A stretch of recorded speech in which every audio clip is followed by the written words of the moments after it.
Hello and welcome to my living room. My name is Ranger Mariajosé and I'm a National Park Service Ranger at the Golden Gate National Recreation Area. And today I welcome you to Smoky Storytime at Ranger Mariajosé's virtual campfire from home. So I have set up my virtual campfire at my own home in my living room, so I welcome you to my home. I have my fake campfire that's totally safe, and I have my perfect, beautiful, cute little s'mores for Smoky Storytime. Since I can't take my campfire program or my story time to the libraries to share with you all, I wanted to take this time to bring the stories to you. So today I want to share you one of my favorite stories. It's about the story about how everything came to be. So Coyote has an amazing story, and I want to share that story with you. This story, I learned it from our Ohlone friends, the indigenous people of San Francisco and the Bay Area and other places in California too. So they say, let's imagine ourselves in the time before time. They say that Coyote was the creator of all great things. They say that Coyote created everything you can see in the sky, everything that you see on the land, and everything that you can see in the waters, the lakes, the rivers, the streams. Oh, Coyote, he loved everything so much. He even created the animals and the people, the Ohlone people. They say that Coyote loved his creation so much, he gave them the intelligence to find food and medicine in everything you can see in the sky, everything you see on the land, and everything that you can see in the waters. So Coyote is here with me today because he's also in another one of my favorite stories. So when we see a coyote in the park, we like to keep our distance. Coyote, the creator of all great things, or just our furry friend, likes to live in places like the Marin Headlands, Crissy Field, the Presidio, or even all sorts of other neighborhoods in San Francisco. If you're walking along a trail, I hope you stay on trail, and you find Coyote, just be real quiet, keep your distance, social distance if you may, and you can take pictures quietly, just observe from a distance, and usually Coyote will greet you and trot on by. So since we don't have a real bonfire to make a real s'more, let's learn how to make a virtual s'more. How do you make a s'more? I'm going to teach you right now. I'm going to take my stick, I'm going to put my marshmallow on it, and I'm going to roast it right over the fire. Not into the flames, I don't want it to burn, but my marshmallow is going to roast beautifully. It's hotter down here by the wood coals. Okay, twirl it around and around until it's nice and golden brown. Once it's ready, ooey gooey, ready to go, we're gonna take our graham crackers. I have my virtual graham cracker right here, and I'm gonna take my chocolate bar, put it on my graham cracker. So if I were to have a real s'more, I would put my ooey gooey marshmallow right on top of the chocolate and squeeze it with those two graham crackers and pull my stick out. And I would have my automatic, handy dandy, beautiful and delicious s'more. So I wish I could eat this one, but let's take a pretend bite. So good. Whew, but that's hot. Maybe at home you can try deconstructed s'mores. So since we can't make a fire at home and we can't roast our marshmallows over that beautiful fire, another idea is to grab some graham crackers that you can get at a store, and you squish them all together and make them into beautiful crumbs. You can grab a coffee cup, put some chocolate chips on the inside or your favorite chocolate bar, and put it in the microwave for a few seconds at a time. I recommend 10 seconds at a time. Stir it with a spoon, take the spoon out, put it back in the microwave, another 10 seconds or so until it's nice and smooth. And then you can grab your marshmallow with a fork and dip it inside the chocolate that's melted, and then roll it in the graham cracker crumbs, and you have a deconstructed s'more fondue. That's another option that you can do. Let me share with you another story about the time before time, back when animals and plants and people could talk to one another. They say that the fire had disappeared. Oh my goodness, There was no fire to cook acorn soup. There was no fire to light a torch to see at night. And there was no fire to keep warm those cold nights. Now, the people, the animals were concerned about this. They're like, what could have happened to the fire? They knew exactly who to call for help. They called Coyote. Can you call Coyote with me?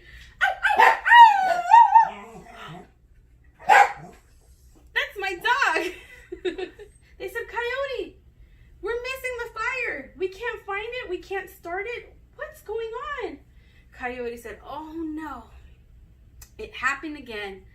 The badger people stole the fire last week and I had to go retrieve it from them. Oh, I told them not to do this again. If I go back there, they're going to be expecting me. So why don't we send somebody else to go rescue the fire? Now I need someone brave, I need someone fast, and I need someone who will not be seen or suspected by the badger people. Oh, the whole village went back and forth. Who should they send to rescue the fire? Oh, the first animal who stepped up, they said, I, the bear, will go rescue the fire, for I am big and strong and brave. Coyote said, oh, you're too big. They're going to see you coming from a mile away. We need someone really small, someone really fast, someone fearless. Now they went back and forth over and over again. But no one noticed that the whole time flying above them was none other than Hummingbird. Hummingbird said, ahem, ahem. Coyote, I, the Hummingbird, I can go rescue the fire. I'm teeny tiny. I'm so fast, they won't even see me coming. Oh, the whole village heard Hummingbird. They said, ha, ha, ha. Oh, Hummingbird, you're so little. How are you going to even get there? Oh, Hummingbird was not going to let them make fun of her, so she flew as high as she could and as fast as she could. And before they knew it, she was already at the badger people's village. She flew around looking for the fire, of course an orange glimmering light, but she couldn't see anything. I don't know about fires, but I see something real suspicious. There's a big pile of animal pelts, some skins of those animals that were hunted so long ago. And inside, she got a little closer. There was a hole where the arrow had once pierced through. Oh, she got closer and closer. She said, oh, I see it. They hid the fire underneath the animal pelts. How did they even do it? She got close enough and she went inside that hole and she grabbed a little ember of the fire and she flew high as she could. When she flew up to the sky, it was a giant orange flame that followed her. Oh my goodness! The whole entire badger people village turned their head. Oh, they found the fire! How did they do it? Hummingbird was already flying back to the village to Coyote. She said, Coyote, I found the fire! I found the fire! But it's really, really hot. What do I do? Coyote said, thank you, Hummingbird, and retrieved the fire from her. And he hid it inside the biggest tree in the village, the Uno tree. The Uno tree is the California buckeye tree to you and me. He hid it inside the beautiful tree, and he said, no one will ever be able to steal it again. It'll be available for all to share. They say that ever since that day, you too can find the fire that Coyote hid in there so long ago. If you only take 2 sticks of the tree and you rub them as fast as you could, as fast as Hummingbird's wings can fly, and you can also spark that flame. And they also say that ever since that day, Hummingbird's throat turned red because of the heat of that fire. Oh my. Well, next time we have a beautiful bonfire, we can remember the time that Hummingbird and Coyote rescued it so long ago. Now I have a question for you. Who do national parks belong to? Ranger Mariajose, you said?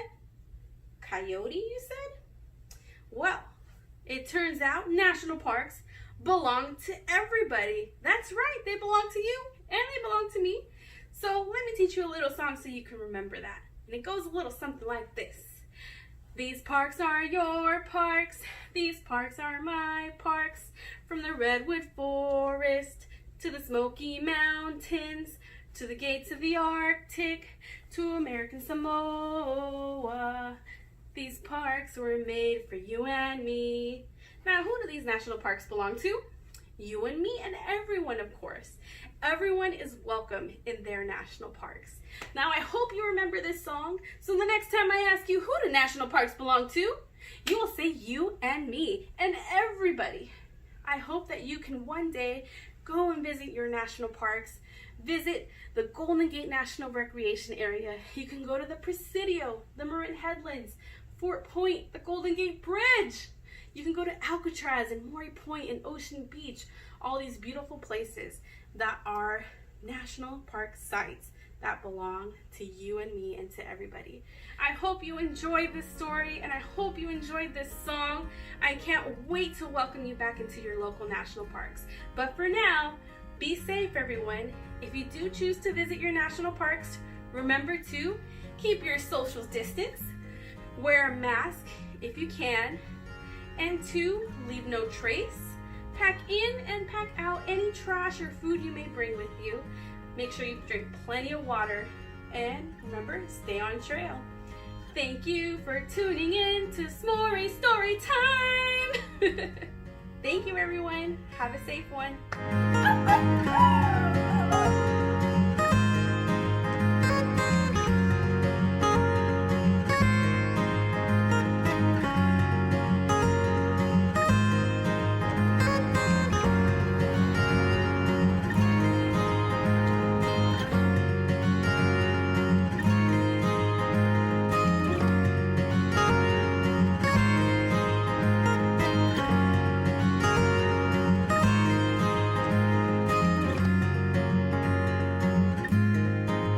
Y colorín colorado, este cuento ha terminado. Muchas gracias a todos por estar con nosotros este día